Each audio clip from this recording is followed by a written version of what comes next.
Hello everyone, welcome back to my channel. आज इस video में हम बात करेंगे how to control negative marking.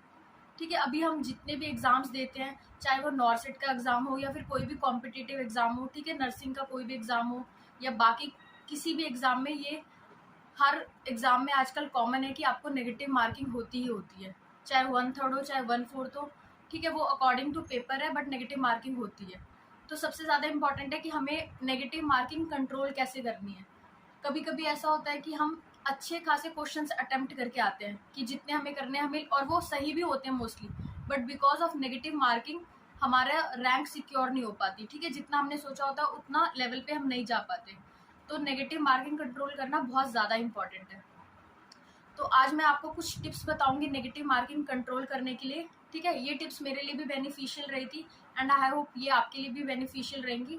ठीक है, तो फर्स्ट जो टिप है वो है कि आपको प्रैक्टिस करनी है मॉक टेस्ट या फिर कोई भी टेस्ट सीरीज। ठीक है, अगर आपने अभी तक कोई टेस्ट सीरीज वगैरह ज्वाइन नहीं करी है तो आपको टेस्ट सीरीज ज्वाइन करनी चाहिए। ठीक है, आप जितनी टेस्ट सीरीज ज्वाइन करोगे, जितने ज़्यादा आप टेस्ट दोगे, उतना ही ज़्यादा आपकी अच्छे से प्रैक्टिस होगी कि आपको कितने क्वेश्चन अटेम्प्ट करने पे आपकी कितनी नेगेटिव मार्किंग जा रही है, आपको आइडिया हो जाएगा। तो उसके लिए आपको टेस्ट सीरीज जरूर ज्वाइन करनी है। अगर टेस्ट सीरीज नहीं ज्वाइन कर सकते आप, तो आप खुद क्वेश्चंस लेके बैठे। ठीक है, जो लास्ट ईयर प्रीवियस ईयर जितने भी पेपर है आप उनको लेके बैठे, खुद से क्वेश्चन करें। ठीक है, एक प्रॉपर टाइम सेट करना है, अलार्म क्लॉक से प्रॉपर 3 आवर्स में पेपर सॉल्व करके देखना है।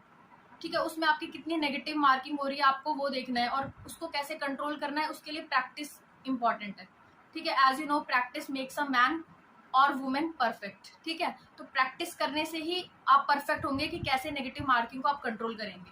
आपने एक बार अच्छे से प्रैक्टिस कर ली, क्वेश्चंस कर लिए। ठीक है, उसके बाद सेकंड टिप है you have to read question twice. ठीक है, आपको 2 बार क्वेश्चन को रीड करना ही करना है। अगर 1 लाइनर क्वेश्चन भी है तो उसको भी आपको 2 बार रीड करना है। कभी कभी होता है हम जल्दीबाजी में एक ही बार में पढ़ते हैं क्वेश्चन, फटाफट आंसर लगा देते हैं, वैसे नहीं करना। क्वेश्चन को 2 बार रीड करना है मिनिमम। ठीक है, उससे हमारे चांसेस कम हो जाते हैं कि क्वेश्चन में जो पूछा है हमें एग्जैक्टली समझ में आएगा कि क्वेश्चन में पूछा क्या गया है। थर्ड टिप है कि आपने एक बार क्वेश्चन पढ़ लिया तो उसके बाद है answer without seeing the option. आपने जैसे क्वेश्चन पढ़ा 2 टाइम्स, उसके बाद क्या है आपको आंसर खुद सोचना है कि इसका आंसर क्या है विदाउट सीइंग द ऑप्शन। आप ऑप्शन देख लोगे तो फिर आप उसमें ढूंढने लगते हो, यार ये हो सकता है ये हो सकता है। तो आपको पहले बिना आंसर देखे, ठीक है, बिना ऑप्शन देखे आपको पहले सोचना है कि यार इसका आंसर क्या हो सकता है, किस कॉन्सेप्ट से। सो next tip is avoid calculation error. ठीक है, कभी कभी एग्जाम में डोज कैलकुलेशन, ठीक है, सेल्सियस को फ़ारेनहाइट या फिर और भी कोई मैथमेटिकल अगर क्वेश्चन है, ठीक है, जिसमें वैल्यूज वगैरह है, उसमें क्या होता है हमारी कैलकुलेशन एरर हो जाती है। कभी कभी मल्टीप्लाई में कोई एक नंबर भी इधर उधर हुआ तो हमारा वो आता हुआ क्वेश्चन गलत हो जाता है। तो आपको कैलकुलेशन एरर को अवॉइड करना है। ठीक है, नेक्स्ट आएगा आपका avoid human error. Human error कैसे, कि जब भी हम कभी कभी जल्दीबाजी में हम पढ़ दिया, हमने क्वेश्चन पढ़ लिया एक, उसके आंसर देखे तो फटाफट, जैसे हमें पता है कि इसका आंसर बी है, लेकिन बी लगाने की जगह हम जल्दीबाजी में क्या करते हैं सी ऑप्शन लगा देते हैं। ठीक है, ऐसे 1-2 क्वेश्चन में भी हो जाता है। तो समझ लो आप 500-600 रैंक पीछे हो गए 1-2 क्वेश्चन से। ठीक है, बहुत एक एक क्वेश्चन से बहुत फर्क पड़ता है आपकी रैंक पे।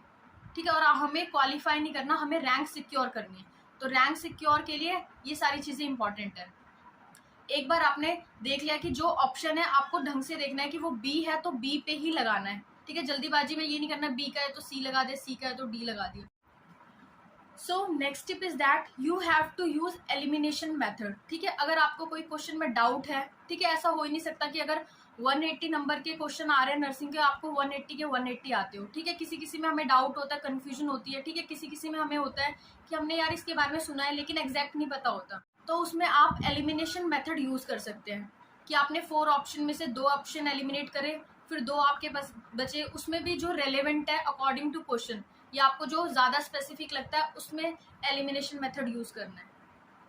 और नेक्स्ट टिप है कि आपको उस क्वेश्चन को हाथ नहीं लगाना जिसके बारे में आपने कुछ नहीं सुना, कोई आइडिया नहीं है, उसमें नहीं जाना। ठीक है, कभी कभी होता है हमें कुछ आइडिया नहीं होता लेकिन हम फिर भी सोचते हैं नहीं यार इसका ये हो सकता है वो हो सकता है, उसमें इतना ज्यादा डीपली दिमाग लगा देते हैं जबकि हमें उसके बारे में, क्वेश्चन के बारे में कोई आइडिया नहीं है। ठीक है, तो leave those question in which you don't have any idea. तो आपको वो क्वेश्चन नहीं छेड़ना जिसमें नहीं पता आपको। नेक्स्ट टिप है अवॉइड लास्ट मिनट रश। ठीक है, लास्ट में क्या होता है कि हमने पूरा पेपर अटेम्प्ट कर लिया, ठीक है, जितना हमें आता था हमने उतना क्वेश्चन कर लिए, सब कुछ हो गया, लेकिन लास्ट में अगर हमारे पास 5 मिनट्स भी बचे हुए हैं तो उसमें हम क्या करते हैं कि बैठे बैठे कुछ नहीं सोच रहे, तो ऐसा लगता है यार, फिर हम क्वेश्चन रिव्यू करते देखते हैं, हमें लगता है कि यार बी लगाया होता है हमने ऑलरेडी, हमने वो क्वेश्चन सॉल्व करे हैं, बट हमें लगता है यार बी नहीं सी हो सकता है, तो हम लास्ट में क्या करते हैं, आंसर चेंज करने लगते हैं। बहुत स्टूडेंट्स होते हैं ऐसे जो लास्ट में आंसर को चेंज करने लगते हैं। तो जब आप चेंज करते हो फिर बाद में जब आप उसको रीचेक करोगे, घर आके देखो, तो लगता है यार नहीं, मेरे को तो वही लगाना चाहिए था, ठीक है। तो लास्ट में जो ये कन्फ्यूजन होती है, लास्ट में जो आंसर चेंज करते हो वो नहीं करने, ठीक है। और सबसे स्पेशल टिप, लास्ट टिप ये है, go with the first intuition, ठीक है। कभी कभी होता है कि हमने एग्जाम में जैसे पेपर आया, अगर उसके बारे में कभी कुछ थोड़ा सा भी सुना है, ठीक है, जैसे जनरल नॉलेज का हो गया, जनरल नॉलेज में इतना नहीं है कि हम सारी चीजें पढ़ सके या न्यूज़पेपर के थ्रू गो थ्रू करें हमेशा, ठीक है। तो इन सब में क्या होता है, अपने फर्स्ट इंट्यूजन के साथ आप जा सकते हो कि कभी कभी होता है यार ये कहीं कहीं पे सुना है, ये हो सकता है, और एक बार फर्स्ट एकदम से क्लिक होता है दिमाग में, ठीक है। तो go with the first intuition, उसमें आप कर सकते हो। बट जिस क्वेश्चन के बारे में बिल्कुल आइडिया नहीं है, कुछ नहीं सुना, उसके बारे में कुछ नहीं करना, ठीक है। सो आई होप कि ये वीडियो आपके लिए हेल्पफुल रहेगी। अगर आपको ये वीडियो अच्छी लगी हो तो please like share and subscribe करें। Thank you.